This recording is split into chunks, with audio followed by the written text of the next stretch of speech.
Hello மக்களே, எல்லாரும் எப்படி இருக்கீங்க? நல்லா இருப்பீங்க அப்படின்னு சொல்லி நான் நம்புறேன். ஒரு 19 வருஷமா ஒரு 30 கோடி இந்தியர்கள் பறக்கிறதுக்கு காரணமாகவும் ஒரு சாமானிய மக்கள் கூட ஈஸியாக ஃப்ளைட்டில் வந்து போக முடியும் அப்படிங்கிற கனவை நிறைவேற்றின ஒரு முக்கியமான ஏர்லைன்ஸ் இன்னைக்கு நம்ம நிறைய பேரால் திட்டி தீர்க்கிறதுக்கும் அதுக்கப்புறம் நிறைய மக்கள் வந்து பார்த்தீங்கன்னா விமான நிலையங்களில் போராடுறதுக்கு காரணமாகவும் இருந்திருக்குது. இது ஏன் அப்படின்னு சொல்லி பார்க்குறப்ப, அதாவது நம்ம மக்களுக்கு தெரிஞ்சதெல்லாம் என்ன, ஃப்ளைட் வந்து பார்த்தீங்கன்னா கேன்சல் ஆயிடுச்சு. அதனால மக்கள் வந்து பார்த்தீங்கன்னா ஒரு இடத்துலேருந்து இன்னொரு இடத்துக்கு அவங்க குறிப்பிட்ட நேரத்தில் போக முடியல. இதனால மக்கள் வந்து பார்த்தீங்கன்னா பெரிய அளவில் பாதிப்படைஞ்சிட்டாங்க. கிட்டத்தட்ட 2 நாள் 3 நாள்லாம் அதாவது விமான நிலையத்திலே தங்கிட்டாங்க. அதனால மிகப்பெரிய அளவில் பாதிப்படைஞ்சிட்டாங்க அப்படிங்கிறது நமக்கு தெரிஞ்ச விஷயம். ஆனால் இந்த ஏர்லைன்ஸ் இண்டிகோ ஏர்லைன்ஸ் வந்து பார்த்தீங்கன்னா கிட்டத்தட்ட ஒரு 2 வருஷமா சில விஷயங்களை ஃபாலோ பண்ணாமல் இருந்தது தான் இந்த பிரச்சனைக்கெல்லாம் இப்படி ஒரு பெரிய பிரச்சனையில் வந்து முடிஞ்சிருக்கு அப்படிங்கிறது இன்னைக்கு வந்து எல்லாத்தாலையும் பேசப்பட்டுக்கிட்டு இருக்குது. இப்படி என்ன விஷயத்தை இண்டிகோ ஏர்லைன்ஸ் வந்து பார்த்தீங்கன்னா ஃபாலோ பண்ணாமல் விட்டுட்டாங்க, இதனால ஏன் வந்து ஃப்ளைட் எல்லாமே வந்து கேன்சல் ஆச்சு அப்படிங்கிறத பற்றி தான் இந்த வீடியோவில் வந்து பார்த்தீங்கன்னா நம்ம முழுமையாக வந்து பார்க்க போகிறோம். இந்த வீடியோக்குள்ளே போகிறதுக்கு முன்னாடி நம்ம சேனல் நீங்களும் சப்ஸ்கிரைப் பண்ணாமல் பார்த்துக்கிட்டீங்கன்னா மறக்காம சப்ஸ்கிரைப் பண்ணிருங்க. வாங்க வீடியோக்குள்ளே போகலாம். 2006ல் இந்த இண்டிகோ ஏர்லைன்ஸ் அப்படிங்கிறது ஆரம்பிக்கிறாங்க. என்ன மோட்டிவ்ல இண்டிகோ ஏர்லைன்ஸ் வந்து ஸ்டார்ட் பண்ணுறாங்க அப்படின்னா, அதாவது ஈஸியாக, அதாவது கம்மியான விலையில் ஈஸியாக வந்து பார்த்தீங்கன்னா ஒரு இடத்துல இருந்து இன்னொரு இடத்துக்கு வந்து போகணும். அதுவும் வந்து எல்லாருமே வந்து பார்த்தீங்கன்னா ஃப்ளைட்டில் வந்து பறக்கணும் அப்படிங்கிற ஒரு கனவை வந்து அவங்க வச்சுக்கிட்டு இந்த பிஸ்னஸ்குள்ளே அவங்க வந்து வராங்க. சொன்ன மாதிரியே வந்து பார்த்தீங்கன்னா, அதாவது ஈஸியாக கம்மியான விலையில் எல்லாத்தாலையும் ஒரு சாமானிய மக்கள் கூட வந்து பார்த்தீங்கன்னா ஃப்ளைட்டில் வந்து ஒரு இடத்துல இருந்து இன்னொரு இடத்துக்கு போக முடியும் அப்படிங்கிறத அவங்க தான் வந்து பார்த்தீங்கன்னா நிறைவேற்றியும் வந்து காட்டினாங்க. அதுக்கு முன்னாடி வரைக்கும் வந்து பார்த்தீங்கன்னா 2006க்கு முன்னாடிலாம் வந்து பார்த்தீங்கன்னா கிங்ஃபிஷரு, அதுக்கப்புறம் ஏர் இந்தியா, இந்த மாதிரி ஃப்ளைட்ஸ் எல்லாமே நிறையா, அதாவது அவங்களோட டிக்கெட் அப்படிங்கிறது விலை ரொம்பவே ஜாஸ்தியாக வந்து இருந்திருக்குது. இதனால் சாமானிய மக்கள் கூட வந்து பார்த்தீங்கன்னா போய் நம்மளால பறக்க முடியாது. ஆனால் இந்த இண்டிகோ வந்ததுக்கப்புறம் வெறும் 2000 ரூபாய் டிக்கெட்டில் கூட வந்து பார்த்தீங்கன்னா நீங்கள் ஃப்ளைட் ஏறி பார்க்கணும் அப்படிங்கிறீங்க. நிறைய பேர் ஃப்ளைட் ஏறி பார்த்துருப்பாங்க. இது வந்து எல்லாத்துக்கும் தெரிஞ்ச விஷயம் தான். ஆனால் இப்படி சக்ஸஸ்ஃபுல்லாக கிட்டத்தட்ட ஒரு 19 வருஷமாக சொல்லப்போனால் இண்டிகோ வந்து பார்த்தீங்கன்னா டைமுக்கு ஃப்ளைட் எடுக்கிறவங்க முதற்கொண்டு அவங்க வந்து அவ்வளோ பக்காவாக வந்து இருந்திருக்காங்க. ஆனால் 19 வருஷமாக இப்படி ஒரு மிகப்பெரிய ஒரு சாம்ராஜ்யத்தை உருவாக்கிட்டு, ஏன் அப்படின்னா கிட்டத்தட்ட இண்டியோவில் 2500 ஃப்ளைட் இருக்குது, 5500 பைலட்ஸ் வந்து பார்த்தீங்கன்னா அதில் வேலை செய்கிறாங்க. இப்படி இப்படி ஒரு மிகப்பெரிய நிறுவனம் அப்படிங்கிறது ஏன் இப்படி ஒரு நிலைமைக்கு தள்ளப்பட்டது அப்படின்னு சொல்லி பார்க்குறப்ப, இதுக்கு பின்னாடி தான் வந்து பார்த்தீங்கன்னா ஒரு மிகப்பெரிய ஒரு விஷயமே வந்து இருந்திருக்கு. என்ன அப்படின்னா 2024 ஜனவரியில் டிஜிசிஏ, அதாவது director general of civil aviation, நம்ம இந்தியாவில் இருக்கிற ஏர்லைன்ஸ் எல்லாமே கண்ட்ரோல் பண்ணுறவங்க அவங்க தான். இவங்க வந்து பார்த்தீங்கன்னா ஒரு ரூலை வந்து போடுறாங்க. என்ன அப்படின்னா, அதாவது பைலட்டுக்குன்னு சொல்லி சில ரூல்ஸ் எல்லாம் வந்து இருக்குது. இந்த ரூல்ஸை வந்து பார்த்தீங்கன்னா இங்கே இருக்கிற ஏர்லைன்ஸ் ஃபாலோ பண்ணல அப்படின்னு சொல்லி இங்கே இருக்கிற பைலட்ஸ் எல்லாமே கோர்ட்டில் வந்து பார்த்தீங்கன்னா முறையிடுறாங்க. அதுக்கு கோர்ட் என்ன சொல்லிடுறாங்க, இல்லை இன்டர்நேஷனல் ஸ்டாண்டர்ட் படியே இருக்கணும் அப்படின்னு சொல்லி அவங்களும் உத்தரவு வந்து போடுறாங்க. எதுக்காக அவங்க வந்து உத்தரவு போடுறாங்க அப்படின்னு பார்க்குறப்ப, இங்கே இருக்கிற பயணிகளோட நலன்களை வந்து கருத்தில் கொண்டு தான் அதெல்லாம் வந்து பண்ணுறாங்க. ஓகே, அவங்க ரூலை வந்து போட்டாங்க. கிட்டத்தட்ட 2 வருஷம் வந்து முடிய போகுது. ஆனால் இந்த இண்டிகோ ஃப்ளைட் வந்து பார்த்தீங்கன்னா இந்த ரூலை ஃபாலோ பண்ணாங்களா அப்படின்னு கேட்டால் அதுதான் இல்லை. அதனால தான் இன்றைக்கி இப்படி ஒரு மிகப்பெரிய ஒரு சிக்கலை வந்து அவங்க வந்து மாட்டியிருக்காங்க.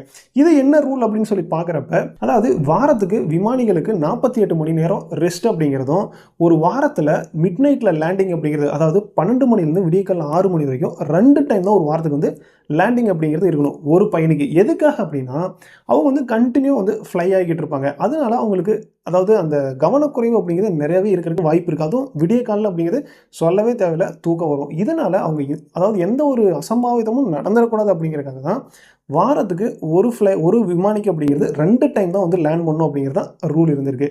ஆனால் நம்ம இந்தியாவில் வந்து எப்படி ரூலை வந்து அவங்க ஃபாலோ பண்ணியிருக்காங்கன்னா, ஒரு வாரத்துக்கு 6 டைம் வந்து லேண்டிங் வந்து, அதாவது விடியக்காலில் லேண்டிங் வந்து பண்ணிக்கலாம். அதே மாதிரி அவங்களோட ரெஸ்ட் டைம் அப்படிங்கிறது 36 மணி நேரமாக இருந்திருக்குது. இது எல்லாத்தையுமே வந்து மாற்றணும் அப்படின்னு சொல்லி தான் அந்த விமானி, அதாவது பைலட் சங்கம் இருக்குல்ல, அவங்க வந்து முறையிட்டு இதை வந்து மாற்றுறாங்க. எப்போ 2024ல். ஆனால் இண்டிகோவில் இந்த ரூல் அப்படிங்கிறது வந்து பார்த்திங்கன்னா இம்ப்ளிமெண்ட் பண்ணவே இல்லை. பழைய ரூலை வச்சு இப்போ வரைக்குமே வந்து வந்திருக்காங்க. இதுக்கு காரணம் அப்படின்னு சொல்லி பார்க்குறப்ப, இண்டிகோ வந்து பார்த்திங்கன்னா இருக்கிறதுலே லோயஸ்ட் ப்ரைஸில் வந்து பார்த்திங்கன்னா ஃப்ளைட்டை வந்து அவங்க வந்து தந்துக்கிட்டு இருக்காங்க. காரணம், ஒரு சாமானிய மனுஷன் கூட வந்து பார்த்திங்கன்னா ஃப்ளைட்டில் வந்து பறக்கணும் அப்படிங்கிற ஒரே ஒரு காரணத்துக்காக தான். ஏன்னா அவங்க வந்து பார்த்தீங்கன்னா பெரிய அளவு லக்ஸுரியெலாம் வந்து எதிர்பார்க்க முடியாது. ஆனால் ஈஸியாக ஒரு இடத்துல இருந்து இன்னொரு இடத்துக்கு சீக்கிரமாக போகணுங்கிறதுக்காகவே அந்த ஃப்ளைட் சேவை அப்படிங்கிறத அவங்க வந்து விட்டுருக்காங்க. எல்லாமே ஓகே தான். ஆனால் அந்த சேஃப்டி அப்படிங்கிறது ரொம்ப முக்கியம் இல்லை. இதை வந்து அவங்க ஃபாலோ பண்ண தவறிட்டாங்க அப்படின்னே சொல்லணும். இதில் என்ன நடக்குதுன்னா, கண்டினியூ ஃப்ளைட் அப்படிங்கிறது இந்த ரூலை வந்து அப்படியே போய்கிட்டு இருக்குது. திடீர்னு இந்த ஃப்ளைட்டு பைலட் எல்லாமே வந்து என்ன பண்ணுறாங்க, கொஞ்சம் கொஞ்சமாக வந்து இந்த ரூலை வந்து ஃபாலோ பண்ண ஆரம்பிக்கிறாங்க. நாங்கள் 48 மணி நேரம் கழிச்சு தான் டியூட்டிக்கு வருவோம் அப்படிங்கிற மாதிரி அவங்களும் வந்து பார்த்தீங்கன்னா ஒரே முடிவாக வந்து இருக்காங்க. இதனால கொஞ்சம் கொஞ்சமாக இண்டிகோ ஃப்ளைட் அப்படிங்கிறது கேன்சல் ஆக ஆரம்பிக்குது கொஞ்சம் கொஞ்சமாக. அதுக்கப்புறம் ஒரு கட்டத்தில் ஃப்ளைட், அதாவது பைலட்ஸ் எல்லாமே வர மறுத்ததுனால கிட்டத்தட்ட ஒரே நாளில் 2000+ ஃப்ளைட் அப்படிங்கிறது கேன்சல் ஆகுது. இதனால மக்கள் வந்து பார்த்தீங்கன்னா மிகப்பெரிய அளவில் அவதிக்குள்ளாகிறாங்க. ஏன் அப்படின்னா, ஒரு இடத்துக்கு போக வேண்டியது, அதாவது கல்யாணத்துக்கு அவங்களுக்கு வந்து பார்த்தீங்கன்னா ரிசப்ஷனு அவங்களால, அதாவது ஒரு புதுமண தம்பதி ரிசப்ஷனு அவங்களால ரிசப்ஷனுக்கு போக முடியல. ஒரு ஸ்டூடெண்ட் வந்து எக்ஸாமுக்கு வந்து போக முடியல. அதுக்கப்புறம் சில ட்ரீட்மெண்ட்டுக்காக வந்து பார்த்தீங்கன்னா ஒரு இடத்துல இன்னொரு இடத்துக்கு போவாங்க, அவங்கனாலே வந்து பார்த்தீங்கன்னா போக முடியல. இந்த மாதிரி நிறையா பர்சனல் விஷயத்துக்காக போகிறவங்க எல்லாமே வந்து பார்த்தீங்கன்னா இதில் வந்து அவதிப்படுறாங்க. இதில் கடுப்பான மக்கள் எல்லாமே என்ன பண்ணுறாங்க, அங்கே இருக்கிற நிர்வாகத்தில் பயங்கரமாக வந்து சண்டை போடுறாங்க, போராட்டங்கள் வந்து பண்ணுறாங்க. இது எல்லாமே பெரிய அளவில் வெடிக்குது. எப்படின்னா, இது வந்து ஒரு விமான நிலையம் இல்லைங்க, நிறையா விமான நிலையத்தில் இதே இஷ்யூ வந்து இருக்குது. ஏன்னா கிட்டத்தட்ட நாடு ஃபுல்லாக 2000 ஃப்ளைட் அப்படிங்கிறது. ஏன் அப்படின்னா, இன்னொரு விஷயம் இங்கே வந்து மோனோபாலி அப்படிங்கிற ஒரு விஷயம் தான். அதாவது இந்தியாவில் 65% ஃப்ளைட்ஸ் வந்து பார்த்தீங்கன்னா நம்ம இண்டிகோ தான் வந்து இயக்கிக்கிட்டு இருக்காங்க. இதனாலேயே வந்து இண்டிகோ ஃப்ளைட்ஸ் வந்து எல்லாமே கேன்சல் ஆனோம்னா மக்கள் எல்லாமே போக முடியாத ஒரு நிலைமைக்கு தள்ளப்படுது. ஏன்னா மீதி இருக்கிற ஃப்ளைட்டில் எல்லாமே டிக்கெட்ஸ் விலை அப்படிங்கிறது ரொம்ப அளவுக்கு அதிகமாக போயிடுது. சொல்லப்போனால் ஒரு 5000 ரூபாய் டிக்கெட் வந்து பார்த்தீங்கன்னா 50,000 ரூபாய் போகிறது, இல்லை 1,00,000 ரூபாய் போகிறது. இந்த மாதிரி ஃப்ளைட் டிக்கெட்ஸ் வந்து அவங்களும் அவங்களோட டிமாண்டுக்கு தகுந்த மாதிரி ரொம்ப அளவுக்கு அதிகமாக மற்ற ஏர்லைன்ஸும் வந்து பார்த்தீங்கன்னா அதிகம் பண்ணிக்கிட்டாங்க. இதனால மக்கள் வந்து பார்த்தீங்கன்னா ஒரு இடத்துல இன்னொரு இடத்துக்கு போக முடியல. சரி, ட்ரெயினில் போகலான்னு பார்த்தா அதுவும் உடனடியாக நம்மளால் போக முடியாது. இப்போ வந்து பார்த்தீங்கன்னா மக்கள் ரொம்பவே கடுமையாக கோபத்துக்குள்ளாகி போராட்டங்கள்லாம் பயங்கரமாக வந்து பண்ண ஆரம்பிக்கிறாங்க. இதுக்கப்புறம் தான் வந்து பார்த்தீங்கன்னா அதுக்கப்புறம் அடுத்த நாள் ஒரு சனிக்கிழமை வந்து பார்த்தீங்கன்னா ஒரு 650 ஃப்ளைட், அதுக்கப்புறம் நேற்று வந்து பார்த்தீங்கன்னா ஒரு 500 ஃப்ளைட்டு, இந்த மாதிரி கண்டினியூ வந்து கேன்சல் ஆகிட்டே இருக்கு. இப்படி இருந்தாலும் இண்டிகோ வந்து பார்த்தீங்கன்னா கொஞ்சம் ஃப்ளைட்ஸ் வந்து அவங்க ரன் பண்ண ஆரம்பிக்கிறாங்க. இது வந்து பார்த்தீங்கன்னா இண்டிகோ சைட்லேருந்து என்ன சொல்கிறாங்கன்னா, இது வந்து நாங்கள் பிப்ரவரிக்குள்ளே இதை வந்து கண்டிப்பாக வந்து சால்வ் பண்ணிடுவோம் அப்படின்னு சொன்ன காரணத்தினால டிஜிசிஏ இருக்காங்க பார்த்தீங்களா, அவங்க வந்து என்ன சொன்னாங்க, ஓகே நாங்கள் ரிலாக்ஸேஷன் கொடுத்துட்றோம், பிப்ரவரிக்குள்ளே வந்து பார்த்தீங்கன்னா இதை வந்து நீங்கள் சரி பண்ணிடுங்க அப்படின்னு சொல்கிறாங்க. ஏன் அப்படின்னு சொல்லி பார்க்குறப்ப, அதாவது இந்த ரூல்லாம் இருக்குல்ல, ஒரு ஒரு வாரத்துக்கு 48 மணி நேரம் வந்து பார்த்தீங்கன்னா அவங்க வந்து ரெஸ்ட்டில் இருக்கணும். அதே மாதிரி மிட் நைட்டில் 2 டைம் தான் வந்து லேண்ட் பண்ணணும். இந்த மாதிரி ரூல்ஸ் எல்லாம் வந்து பார்த்தீங்கன்னா அவங்க ஃபாலோ பண்ணணும் அப்படின்னா கண்டிப்பாக அவங்களுக்கு கிட்டத்தட்ட ஒரு 6600 பைலட்ஸ் வந்து பார்த்தீங்கன்னா தேவைப்படும் அப்படிங்கிறது தான். கிட்டத்தட்ட இன்னும் ஒரு 1100 பைலட்ஸ் அப்படிங்கிறத அவங்க வந்து ரெக்ரூட் பண்ணணும். இதுக்கு எல்லாமே வந்து பார்த்தீங்கன்னா ஒரு 2-3 மாதத்தில் நாங்கள் வந்து சரி பண்ணிடுவோம் அப்படின்னு சொல்லி இண்டிகோ சைட்லேருந்து சொல்லியிருக்காங்க. ஆனால் எது எப்படியோங்க, இந்த தவறுகளுக்கு காரணம் அப்படின்னு சொல்லி பார்க்குறப்ப ஒரு சைடில் மெயினான ரீசன் இண்டிகோ சைடு தான் வந்து இருக்குது அப்படின்னே சொல்லணும். அடுத்தது இன்னொன்று என்னென்னா, இந்த ஏர்லைன்ஸை கண்ட்ரோல் பண்ணுறாங்க பார்த்தீங்களா டிஜிசிஏ, இவங்க வந்து பார்த்தீங்கன்னா இவங்களை கண்காணிக்காமல் விட்டாங்களா, இல்லை வேணுனே இப்படிலாம் வந்து திடீர்னு இந்த கோர்ட்டு வந்து ஆர்டர் போட்டதுனால இவங்க வந்து சரி சும்மா வந்து ஒரு இதுக்கு வந்து கோர்ட் ஆர்டருக்காக நாங்கள் வந்து இப்படி பண்ணணும் அப்படிங்கிற திடீர்னு இவங்க வந்து இந்த ரூலை ஃபாலோ பண்ணுறாங்களா என்னன்னு தெரியல. ஏன்னா 2 வருஷமாக கண்டுக்காமல் இருந்துட்டு திடீர்னு வந்து இன்றைக்கி இந்த மாதிரி ரூலை போட்டு இந்த மாதிரி பண்ணுறாங்க. ஏன்னா இதுக்கு ஒரு கால அவகாசமாவது சொல்லியிருக்கணும். எதுவுமே பண்ணாமல் இந்த மாதிரி பண்ணணும்னா இதில் யாருங்க பாதிக்கப்பட்டது? இண்டிகோ நிறுவனமா? கண்டிப்பாக இல்லை. இல்லை டிஜிசிஏவா? இல்லை. இல்லை மத்திய அரசாங்கமா? கண்டிப்பாக இல்லை. இதில் பாதிக்கப்பட்டது நம்ம மக்கள் மட்டும்தான் வந்து பாதிக்கப்பட்டாங்க. அந்த ஏர்லைன்ஸை நம்பி கண்டிப்பாக பாதிக்கப்பட்டது நம்ம மக்கள் தான். ஆனால் 19 வருஷமாக ஒரு சாமானிய மக்கள் கூட வந்து பார்த்தீங்கன்னா ஃப்ளைட்டில் போக முடியும் அப்படிங்கிற கனவை நிறைவேற்றினது இண்டிகோ நிறுவனம் தான். அதில் வந்து எந்த ஒரு மாற்று கருத்தும் இல்லை. ஆனால் இப்படி இருந்தாலும் இன்னைக்கு நம்ம மக்களுக்கு வந்து பார்த்தீங்கன்னா மிகப்பெரிய அளவில் துன்பப்பட்டதுக்கு காரணம் இண்டிகோ ஏர்லைன்ஸ் தான் அப்படிங்கிறதுல எந்த வித மாற்று கருத்தும் இல்லைங்க. இந்த எஃப்டிடிஎல்னு சொல்லுவாங்க, அதாவது ஃப்ளைட் டியூட்டி டைம் லிமிட்டேஷன், இந்த ரூலை வந்து அவங்க ஃபாலோ பண்ணியிருந்தாங்க அப்படின்னா கண்டிப்பாக இப்படி ஒரு நிலைமைக்கு அவங்க தள்ளப்பட்டிருக்க மாட்டாங்க.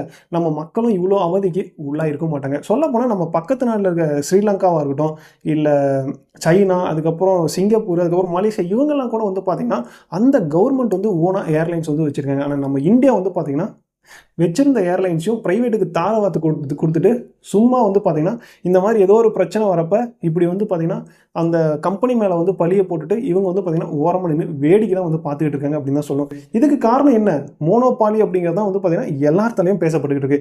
ஏன்னா ஒரே ஒரு கம்பெனியை நம்பியே வந்து பார்த்தீங்கன்னா நம்ம இந்தியாவில் நிறையா பிஸ்னஸ் இருக்குது அப்படின்னே சொல்லணும். ஏர்லைன்ஸ் மட்டும் இல்லை, இன்றைக்கி டெலிகாம் எடுத்துக்கிட்டால் அதே மாதிரி தான்.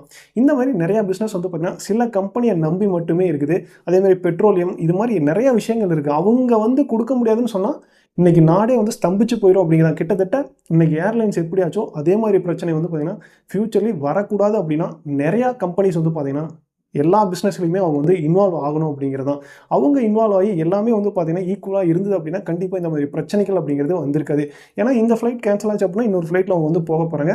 சொல்லப்போனால் இந்த ₹1,00,000 ₹2,00,000 டிக்கெட்லாம் வந்து பார்த்தீங்கன்னா ₹50,000 இப்போ அவங்க ரெகுலேட்டே பண்ணியிருக்காங்க சென்ட்ரல் கவர்மெண்ட். அதாவது மினிமம் 7,500லேருந்து ஒரு 18,000 இருக்கணும் அப்படிங்கிறத லிமிட் பண்ணியிருக்காங்க. ஓகே, இந்த விஷயத்தை வந்து பார்க்கும்போது கண்டிப்பாக தப்பு அப்படிங்கிறது இண்டிகோ மேலே தான் இருக்குது அப்படிங்கிறத நான் வந்து சொல்லுவேன். நீங்கள் யாரை வந்து நினைக்கிறீங்க அப்படிங்க மறக்காமல் கமெண்ட்டில் வந்து சொல்லிட்டு போங்க. அடுத்து இன்னொரு வீடியோவில் உங்களை சந்திக்கிறேன். டாடா பாய். தேங்க்யூ.